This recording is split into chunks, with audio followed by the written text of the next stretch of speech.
when did you see your trajectory of your career really moving up? Like, what was the significance of something happening? You said, was it Def Jam? Was it what was something? You said, boom, I'm It was the next BET. level. It was BET coming good. Def Jam was excellent for me. Right. I did Def Jam, and I did it. Who's the host when you did? Joe Torre. So Joe Torre was the host. Oh, one of those. He was doing the whole year that time. I see what you're saying. And Okay. I think it was in '92. 90. No, because Martin did it the first 2 years, then he did it. You're right. I'm 92. But and I did. I came back out and did it with Arturo Shelton. You remember Arturo? Yeah. Rest in peace, Arturo. He passed away. Passed but away, he's from Detroit, and he was a singer, impressionist, right. And this dude played everything. He played piano. Right. He played harmonica. This dude even tap dance. You know, he tap dance. He danced. And he used to come on stage and do the Temptations, remember? Right, oh, sure. And he would get people from the audience, and I came out and did the Temptations with him. He would get one white guy to do it, and he would say, chicka boom, chicka boom. Mm-hmm. And that was the part the white guy did, and it made the show very, very good. Arturo Shelton, my man, rest in peace, yeah. Wow, yeah. So, because I remember you taking to another level around that time, about 2000, 2000. Yeah. You know, you started selling out theaters and so forth. Yeah. I was like, damn. I was like, this is moving quick. Has there ever been a scenario, which I heard, now you can tell me the truth, and we can get into more I'll other tell you the stuff. truth. Yeah. Did you and Lavell Crawford have beef? No, never did. And let me tell you what happened. Mm-hmm. Somebody was saying some things that I said about Lavell, and I didn't say it, and I never forget. I saw Lavell, maybe we did the Shaq All-Star tour, and he was there, and I say, Lavell's outside to see. I said, have him to come in here. I was in my dressing room. This had to be about 10 years ago. And I said, Lavell, I said, I need to talk to you. He said, what? I said, pull out your phone. He pulled out his phone. I said, put my number in. I gave him my number. I said, if you ever have a problem, just call me. Nice. I said, because everybody's saying I say this and said that. I said, I didn't. I said, I just want to clear that up. I said, call me. I said, matter of fact, when you call, I said, text me and leave me your number as well. And if you ever have a problem, you hear anything, just give me a call. Right, wow. And I said, and ever since that, we was like, Is it you think because both of y'all are big boys? We're big guys. And they figure like there's only gonna be one big guy, funny big guy. People was confused. Are you Bruce? Right. Are you, I never had anybody say, are you Lavell? Right. You know, I never had anybody. People go, are you Bruce? And he gets pissed about it. You gotta get upset about it. Yeah. But that's not your fault. No, Lavell was like one of the whinings, you know. Yeah, you know, to sing gospel. That's my boy. Now, what other videos did you do? I did. I did a video with Outkast called "So Fresh and So Clean," which was the video that really set it off. I'd never forget Pierre. My manager asked me, "Do you want to do this video with Outkast?" And I said, "Let me ask you something," because he's lily white. You know what I'm saying? Oh, I'm about to say. And I said, "Do you know who Outkast is?" Right. And he said, "No." I say, "I would do this video for free." I heard that. I say, "Let me tell you, they're gonna show it on 106 in Park about 60 times a day for the next 5 months." I said, so what do you think? And when I did that with them, they actually tried to pay me. I'm like, no, Outkast is my boy.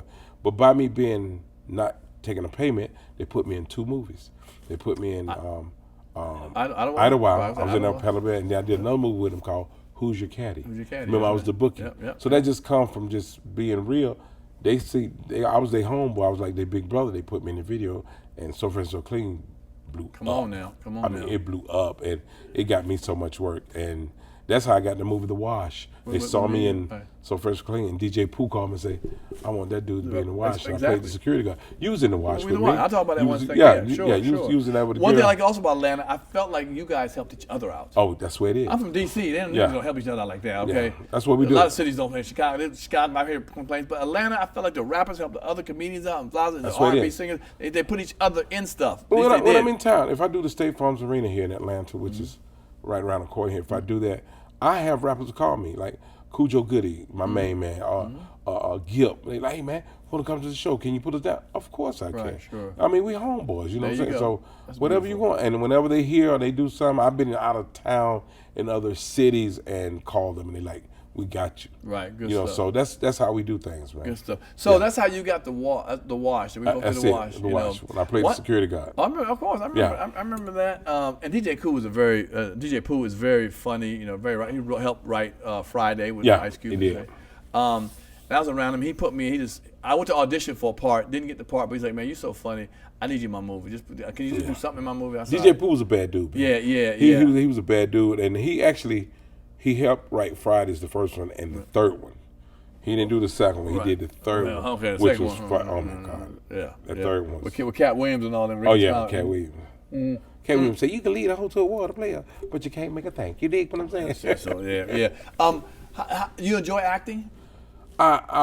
Yes and no. Okay. You know, Pierre, you've been in there. Sure. The thing is when you act and you're not the top actor, you're sitting in that trailer and learning 3 lines, and you sit there for 8 hours, and then they say, okay, we're ready for you.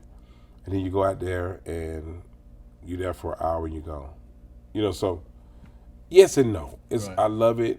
You When hate to you're at sit around, Denzel right. status, you know, and you do stuff like Martin Lawrence and Will Smith action movies, because I like action and comedy together, and that's really good. And you get to do what you want to do. That's fun.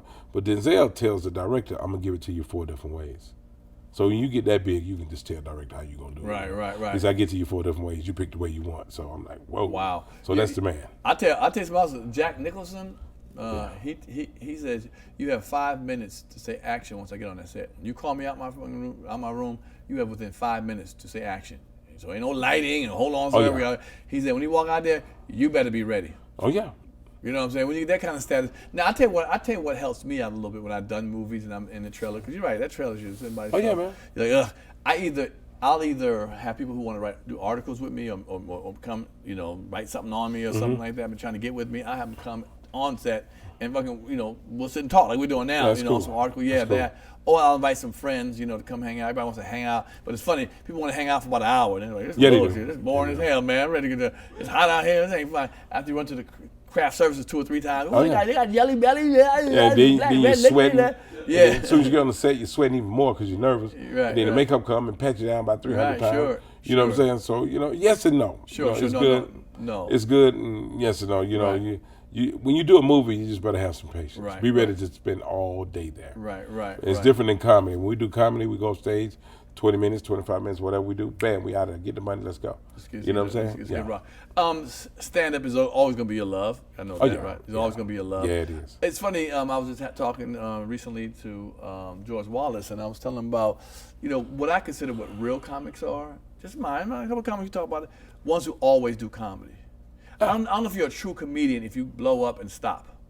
That's true. And I don't knock, and I'm going to tell you, the Jamie Foxxes, to the Eddie Murphys, to the Martin Lawrence, not to diss them, but you have other comics who are comics. Right. Dave Chappelle works no matter how much money he makes. Yeah. Chris Rock does, you know what I'm saying? Even DL. DL Hughley works. You work, it's like, it's in our DNA, man, to get up and grab that we microphone. love it. We love it. Like George Wallace still do stand-up. Yeah, he does, exactly. George Wallace is 132 years old. Damn. Okay. Man. Yeah, I know he was lying. I knew he was lying. He's 70. No, he's 132, man. Yeah, right, George at was least 70 when I met him. Right. You know what I'm saying? Damn, okay. That was 40 years ago. You know what I'm saying? Now, Turn me up a little bit.